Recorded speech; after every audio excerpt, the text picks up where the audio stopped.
जय माता दी। मेरे सभी प्यारे दोस्तों, मैं लक्ष्मी शर्मा बड़ों को चरण स्पर्श, छोटों को प्यार और बराबर वालों को दिल से नमस्कार करती हूँ।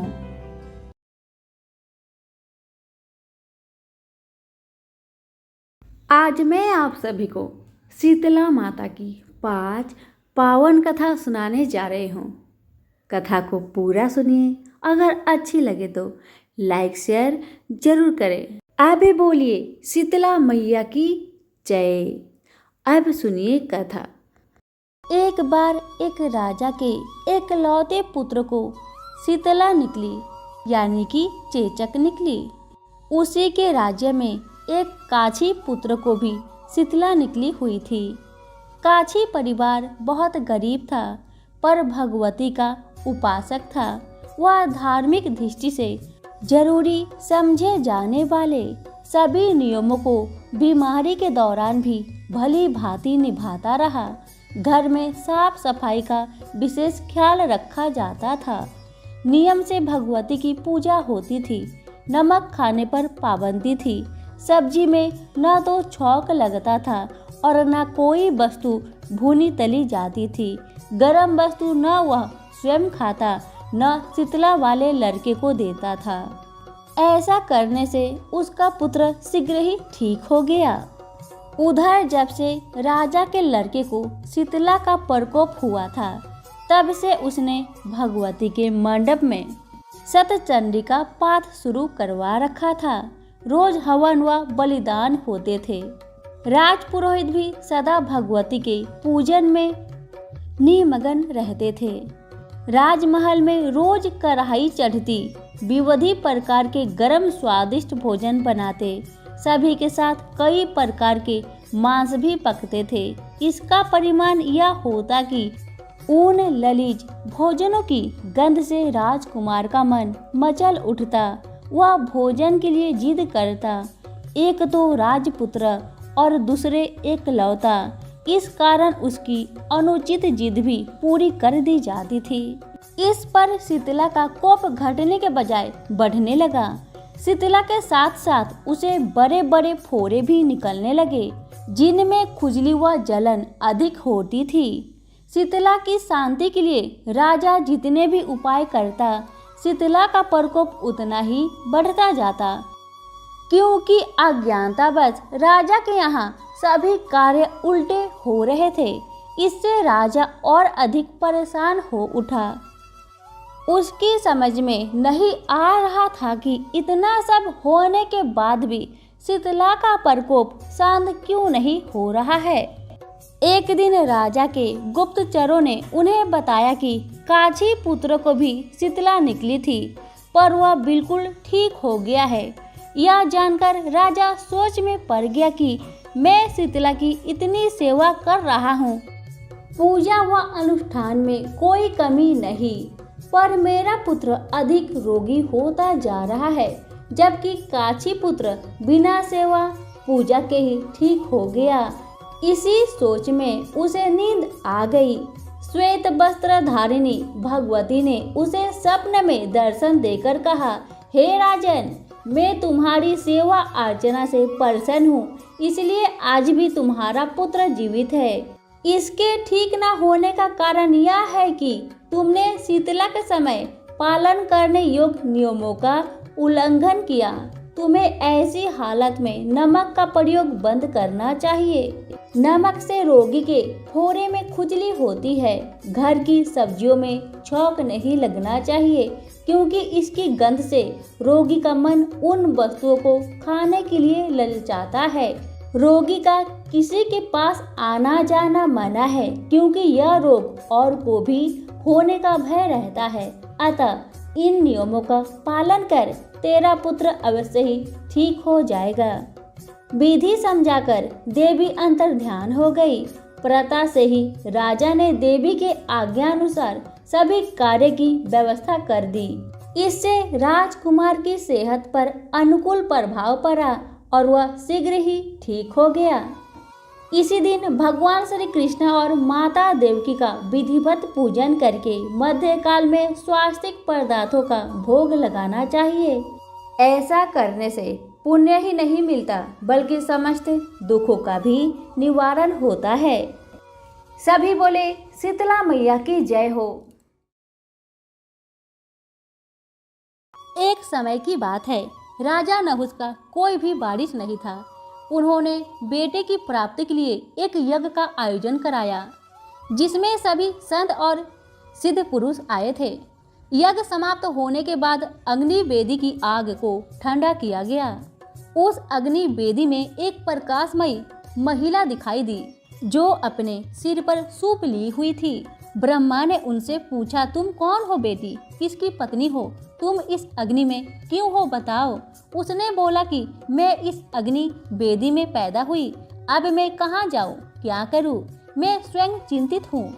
ब्रह्मा ने तब जवाब दिए, तुम्हारा जन्म इस अग्नि वेदी में आग के शीतल हो जाने पर हुआ, इसलिए तुम्हारा नाम आज से शीतला है।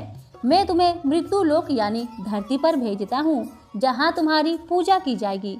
तुम अपने साथ सभी बसंतों को लेकर जाओगी, धरती पर तुम्हारी गुणगान की जाएगी। शीतला ने ब्रह्मा से कहा, मुझे धरती पर अपना धर्म प्रचार के लिए जाना है, इसके लिए मुझे एक सहयोगी चाहिए। तब ब्रह्मा ने उसी राख से ज्वारासुर को बनाया जो ज्वार का असुर था। शीतला ने यह भी कहा कि उसकी पूजा की शुरुआत स्वर्ग से हो ताकि धरती पर लोग उसे पूजे। शीतला माता एक बूढ़ी माई के भेष में स्वर्ग पहुंची और सभी देवताओं से उसकी पूजा करने को बोली, पर सभी देवताओं ने उनका मजाक उड़ाया। शीतला माता ने सभी को बसंत से संक्रमित कर दिए। सभी देवता शिव के पास पहुँचे। शिव ने उन्हें उनकी गलती का एहसास दिलाया। तब सभी देवता शीतला माता के चरणों पर जा गिरे। शीतला माता उन्हें फिर ठीक कर दी और वह अपनी सवारी गधा और उसके सहयोगी ज्वारासुर और 64 प्रकार के बसंत लेकर धरती पर पहुंची। शीतला देवी धरती पर आई अपने सहयोगी ज्वारासुर और 64 प्रकार के बसंत के साथ। सबसे पहले वे चंद्रकेतु के राजधानी पहुंची। सारे बसंत पूरी राजधानी में फैल गए। शीतला देवी अपना भेष बदल ली। वे एक बूढ़ी भिक्षुकनी का भेष बनाई जिनके झुर्रीदार त्वचा लटकी रही थी। बाल अस्त व्यस्त थे। राजधानी के भीतर प्रवेश करते ही उन्हें कुल बधुओं दिखाई दी। वे उनकी तरफ देखी पर अपनी मुंह घुमा ली। शीतला देवी बहुत क्रोधित हुई पर आगे चली गई। आगे चलकर उन्हें कुछ बच्चे खेलते हुए दिखते हैं। उन्हें उन बच्चों पर दया आ जाती है। उनका दया का मतलब बसंत रोग से ग्रसित होना।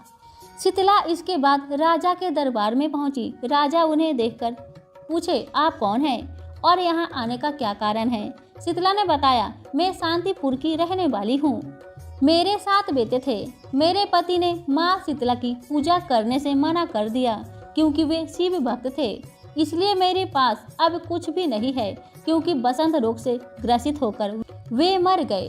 तुम्हारे राज्य में बसंत फैल रहा है और तुम्हारे 69 पुत्रों को भी खतरा है, इसलिए शीतला की पूजा करो। पर राजा शिव भक्त थे, इसलिए वे शीतला पूजा को अस्वीकार कर दिए। शीतला ने राजा के सारे पुत्रों को बसंत से ग्रसित कर दी और वे सारे एक एक करके मारे गए। रानी रोते हुई राजा से विनती की, अब तो शीतला की पूजा करिए। पर राजा अपने फैसले पर अड़े रहे। वह शिव की पूजा करते गए। कुछ दिनों के बाद उनके घर में एक पुत्र जन्म हुआ। राजा पुत्र को बचाने के लिए दिन रात शिव की पूजा करने लगे। शिव ने राजा के पुत्र को बचाने के लिए भीम को भेजा। भीम और शीतला के बीच लड़ाई हुई जिसमें शीतला माँ जीत गई। भीम भाग गया। राजा सूर्य के सहायता से अपने पुत्र को पद्म वन में छिपा दिए। वह पद्म वन से गुजरते हुए पाताल लोक पहुँच गया। पर पाताल लोक का राजा वासुकी सर्प कुल को शीतला के क्रोध से बचाने के लिए राजा के पुत्र को पर्वत के गुफा में छुपा दिया। पर वह शीतला से बच नहीं पाया। वह बसंत रोग से ग्रसित होकर मारा गया।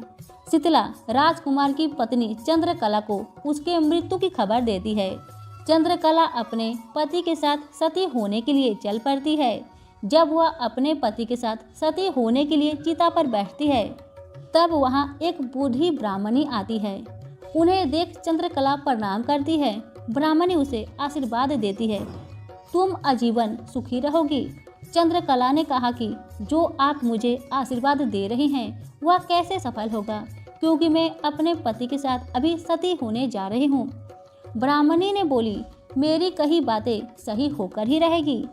उन्होंने उसके पति को जीवित कर दी और चंद्रकला से कहा, अपने घर जाओ और राजा से शीतला देवी की पूजा करने के लिए कहो। यदि वो पूजा करेंगे तो उनके 69 पुत्र लौट आएंगे।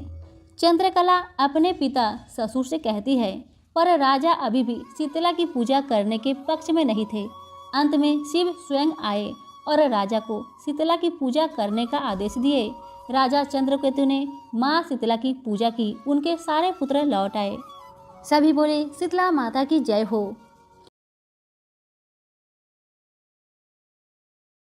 एक गांव में ब्राह्मण दंपति रहते थे। दंपति के 2 बेटे और बहुएं थी। दोनों बहुओं को लंबे समय के बाद बेटे हुए थे। इतने में शीतला सप्तमी का पर्व आया।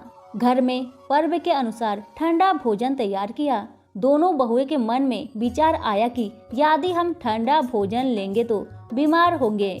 बेटे भी अभी छोटे हैं। इस कुविचार के कारण दोनों बहुओं ने तो पशुओं के दाने तैयार करने के बर्तन में गुपचुप 2 बाटी तैयार कर ली। सास बहू शीतला की पूजा करके आई, शीतला माता की कथा सुनी। बाद में सास तो शीतला माता के भजन करने के लिए बैठ गई। दोनों बहुएं बच्चे रोने का बहाना बनाकर घर आई। दाने के बर्तन से गरम गरम रोटला निकाले, चूरमा किया और पेट भर खा लिए। सास ने घर आने पर बहुओं से भोजन करने के लिए कहा। बहुएं ठंडा भोजन करने का दिखावा करके घर काम में लग गई। सास ने कहा, बच्चे कब के सोए हुए हैं, उन्हें जगाकर भोजन करा लो। बहुएं जैसे ही अपने अपने बेटों को जगाने गई तो उन्होंने उन्हें मृत पाया। ऐसा बहुओं की करतूतों के फलस्वरूप शीतला माता के प्रकोप से हुआ था। बहुएं विवश हो गई। सास ने घटना जानी तो बहुओं से झगड़ने लगी। सास बोली कि तुम दोनों ने अपने बेटों की बदौलत शीतला माता की अवहेलना की है, इसलिए अपने घर से निकल जाओ और बेटों को जिंदा स्वस्थ लेकर ही घर में पैर रखना। अपने मृत बेटों को टोकरे में सुलाकर दोनों बहुएं घर से निकल पड़ी। जाते जाते रास्ते में एक जीर्ण वृक्ष आया। ये खेजड़ी का वृक्ष था। इसके नीचे औरी शीतला दोनों बहनें बैठी थी। दोनों के बालों में विपुल परिमाण में जू थी। बहुएं ने थकान का अनुभव भी किया था। दोनों बहुएं औरी और शीतला के पास आकर बैठ गई। उन दोनों ने शीतला औरी के बालों से खूब सारी जू निकाली। जूओं का नाश होने से औरी और शीतला ने अपने मस्तक में शीतलता का अनुभव किया। कहा, तुम दोनों ने हमारे मस्तक को शीतल ठंडा किया है, वैसे ही तुम्हें पेट की शांति मिले। दोनों बहुएं एक साथ बोली कि पेट का दिया हुआ ही लेकर हम मारी मारी भटकती हैं, परंतु शीतला माता के दर्शन नहीं हुए। शीतला माता ने कहा कि तुम दोनों पापनी हो, दुष्ट हो, दुराचारिणी हो, तुम्हारा तो मुख देखने भी योग्य नहीं है। शीतला सप्तमी के दिन ठंडा भोजन करने के बदले तुम दोनों ने गरम गरम भोजन कर लिया था। यह सुनते ही बहुओं ने शीतला माता जी को पहचान लिया। देवरानी जेठानी ने दोनों माताओं का वंदन किया। गिर गिराते हुए कहा कि हम तो भोली भाली हैं, अनजाने में गरम खा लिया था। आपके प्रभाव को हम नहीं जानते थे। आप हम दोनों को क्षमा करें। पुनः ऐसा दुष्ट कृत्य हम नहीं करेंगे।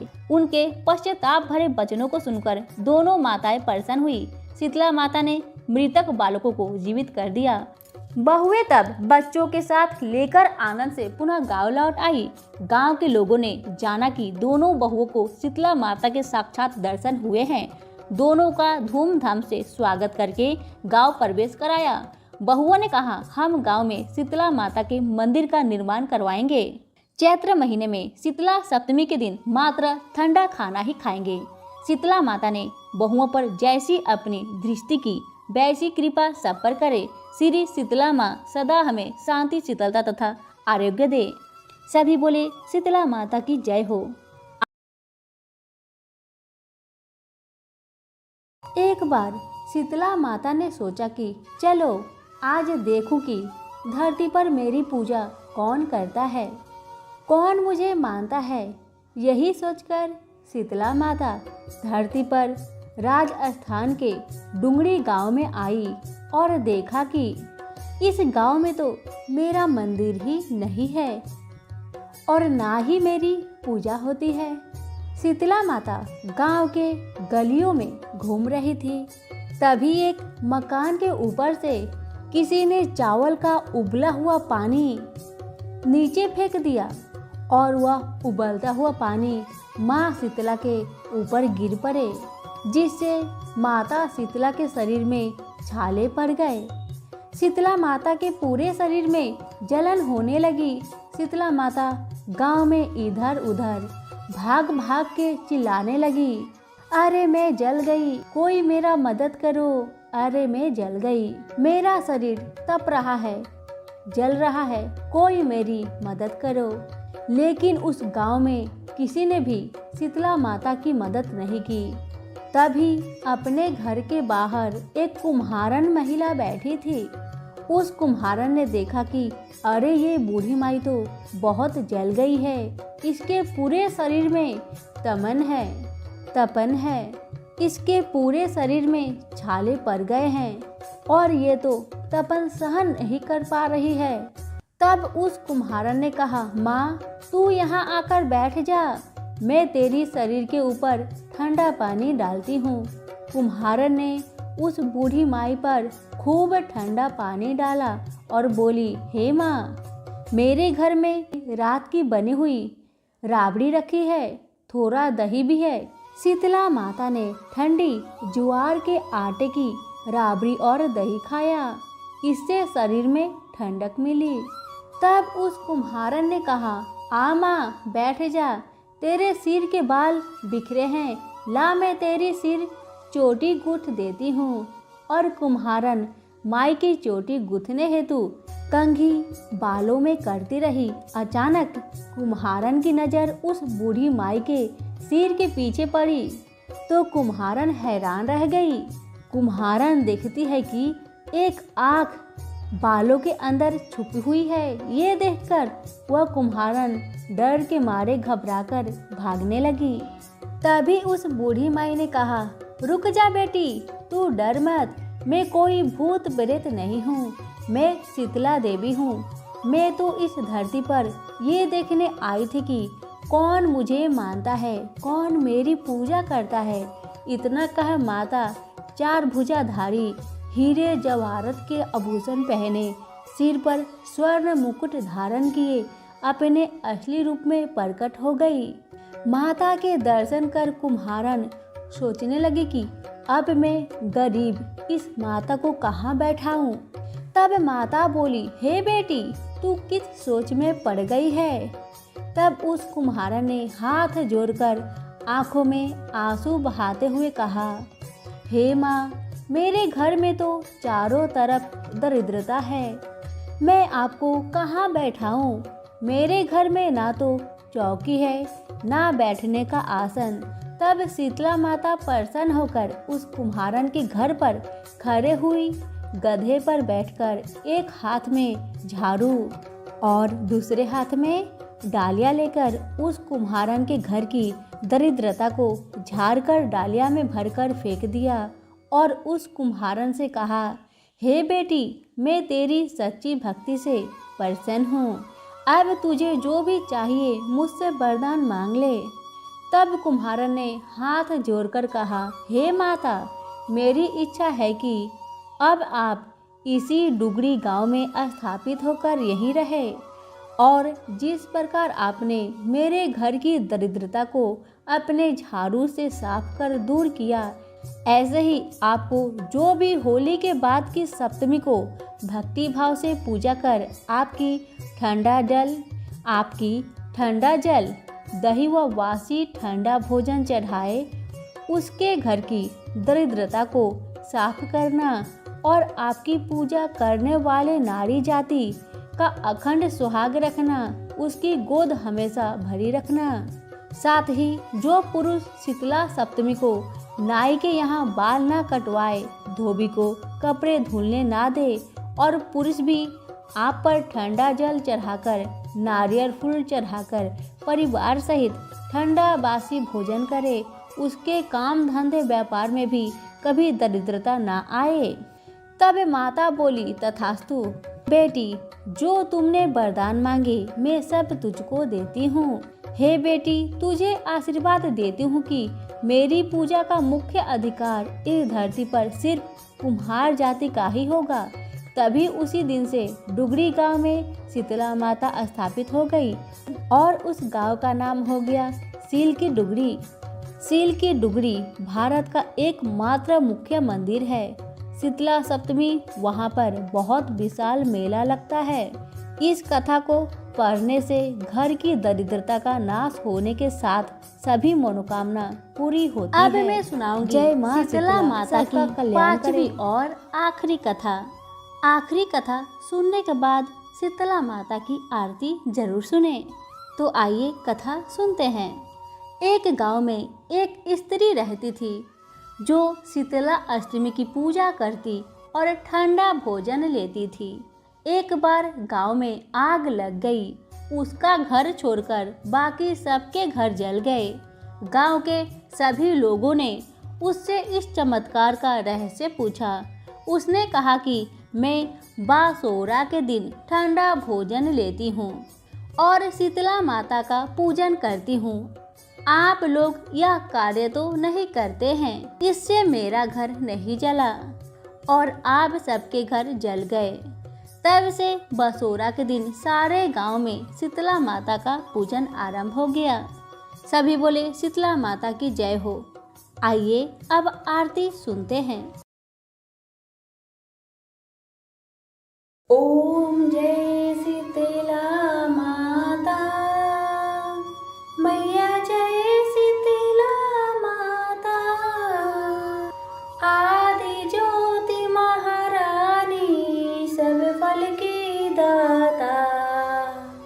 ओम जय शीतला माता, रतन सिंहासन शोभित, श्वेत छत्र भाता, रिद्धि सिद्धि चवर दुलावे, जगमग छवि छाता।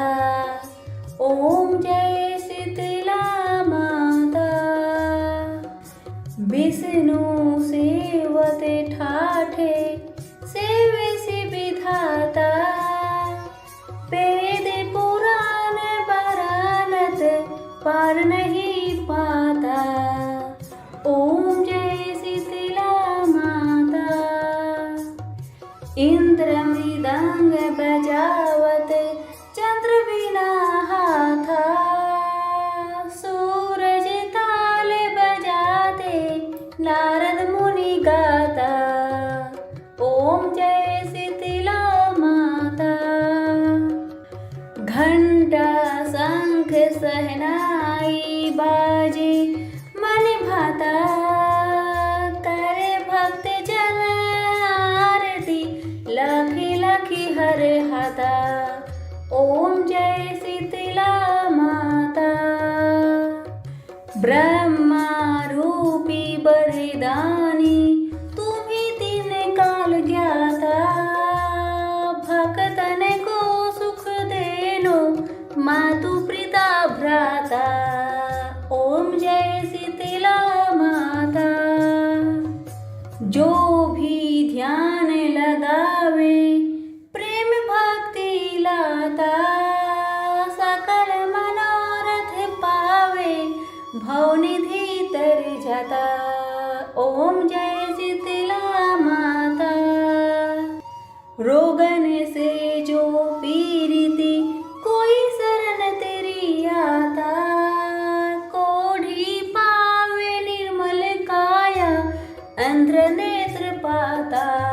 ओम जय शीतला माता, बांझ पुत्र को पावे, दरिद्र कट जाता, ताको भाज जो नाही, सिर धुनी पछताता। ओम जय शीतला माता, शीतल करती जननी तू ही है जग त्राता, उत्पत्ति व्याधि विनाशत, तू सबकी